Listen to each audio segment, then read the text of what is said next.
حسين ابن أم وليد وأصغر ولادها اختفى.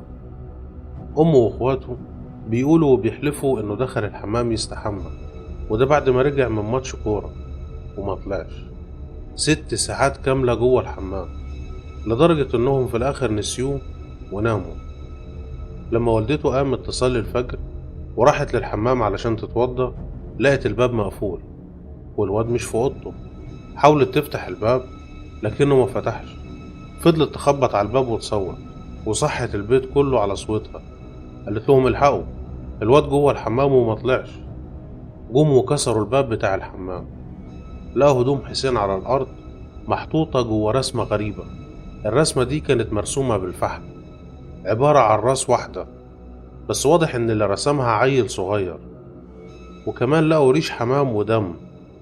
طبعا اتجننوا، محدش مستوعب هو راح فين.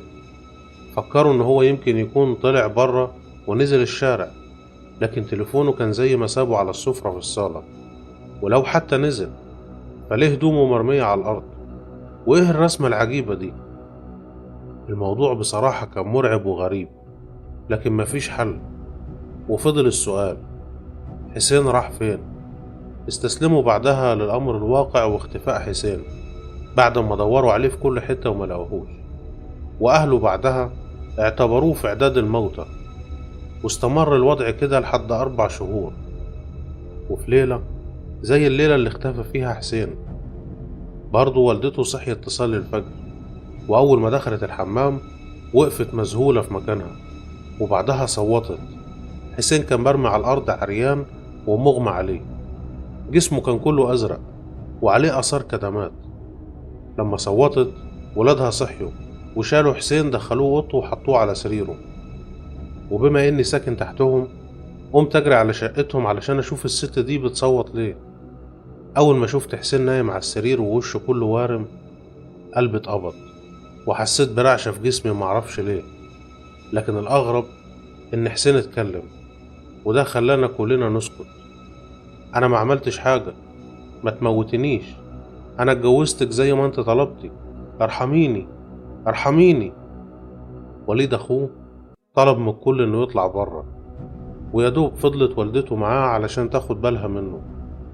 وعدى بعدها كام يوم لحد ما عرفت من وليد إنهم جابوله شيخ، وطلب مني إن أنا أكون معاه. وقال لي إن حسين بيحكي إن هو اتجوز جنية خطفته معاها لتحت الأرض، ومن يوم ما رجع من اختفائه وهم بيلمحوا واحدة بتظهر وبتختفي. بلغني بعدها بميعاد زيارة الشيخ، وقال لي إن إحنا لينا قاعدة مع بعض بعدين. يومها استنيت لحد بعد صلاة العشاء لحد ما وليد كلمني، قال لي إن الشيخ وصل. وفعلا طلعت الشقة اللي فوق وقعدت أنا وهو ووالدته والشيخ مع حسين. بدأ الشيخ يقرأ قرآن ويلمس دماغ حسين بإيده، وكان كل شوية يشيلها، وكان باين عليه كأنه بيتلسع، وحسين عمال بيتنفض ويصوت. وفجأة جسم حسين اتخشب وبدأ يتكلم. كانت بتظهر لي كل يوم في الحلم، لحد ما في مرة لقيتها قدامي في الحقيقة. طلبت مني أروح معاها واتجوزها، وكانت كل ليلة بتغريني لحد ما ضعفت ونفذت اللي هي طلبته مني. استحميت في الحمام بدم حمامة، ورسمت الرسمة اللي على الأرض بالفحم. وساعتها ما حسيتش بنفسي غير وأنا في مكان غريب عامل زي الكهف، بس مدينة كاملة، وكأن المدينة محفورة جوه جبل، وكل الطرق منورة بشموع ومشاعل نار، وناس كده شكلها مرعب، وشوشهم شحبة وصفرة، وعينيهم كانت واسعة، ولونهم كلهم واحد، رمادي زي القطط، وما عندهمش ودان زينا. وقبل ما اسألها قالت لي دول عشيرتي، وانت هتبقى منهم، لان انت بقيت جوزي خلاص، وبعد المراسم هكون قدمت القربان. ما فهمتش حاجة ساعتها، لكن انا كنت مغيب، عايز اهرب ومش قادر. ما كنتش قادر اتحكم في نفسي ولا قراري، ومشيت وراها اكتر. خدتني المكان شبه قلعة مهجورة، واول ما دخلنا حسيت ان انا جوه فيلم اجنبي تاريخي. قلعة غريبة ومريبة ومرعبة، كان فيها حفلة كبيرة وتجهيزات. الحفلة موجودة بس مفيش ناس، أنا وهي بس.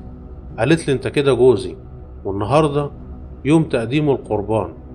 مش فاكر أي حاجة بعدها نهائي غير وأنا هنا.